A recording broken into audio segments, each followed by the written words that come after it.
அப்போது கற்பனைக்கும் நிஜத்துக்கும் இடையில் எழுதுகிறேன். கற்பனையும் எழுதலை, நிஜத்தையும் எழுதலை. கற்பனை எவ்வளவு, நிஜம் எவ்வளவு அப்படிங்கிறத இணைச்சி எழுதுகிறேன்.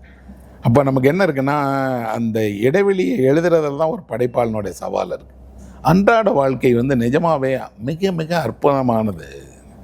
நம்ம தான் அதை சலிப்பூட்டுகிற விதத்தில் வச்சுட்டோம். ஏன்னா ஒரு செயலை திரும்ப செய்யும் போது நமக்கு ஆர்வம் இல்லாமல் போயிடுச்சு. அதே அலுவலகம், அதே வீடு. ஒரு நாளும் நீங்கள் ஒரு பாதையில் போனால் கூட ஒரு காட்சி வந்ததே கிடையாது. நீங்கள் ஒரு பாலத்தை கடந்து அலுவலகத்துக்கு வரீங்கன்னா தினமும் உங்களை எதிராக கடந்து போகிறவங்க புதுசுங்க. நீங்கள் தான் கவனிக்க மாட்டேங்கிறீங்க. அப்புறம் நேற்றைய சூரியனும் இன்றைய சூரியனும் ஒன்றும் இல்லை. நேற்றைய வானிலையும் இன்றைய வானிலையும் ஒன்றும் இல்லை. இன்றைக்கு யாரோ ஒருத்தர், நான் இன்றைக்கி வண்டியில் போகிறேன், எதிர ஒரு குழந்தை ஸ்கூட்டரில் பின்னாடி உட்காந்துட்டு ஒரு ரோஜா பூவை வச்சு வர்றவங்ககிட்ட எல்லாம் காட்டிக்கிட்டே போகுது.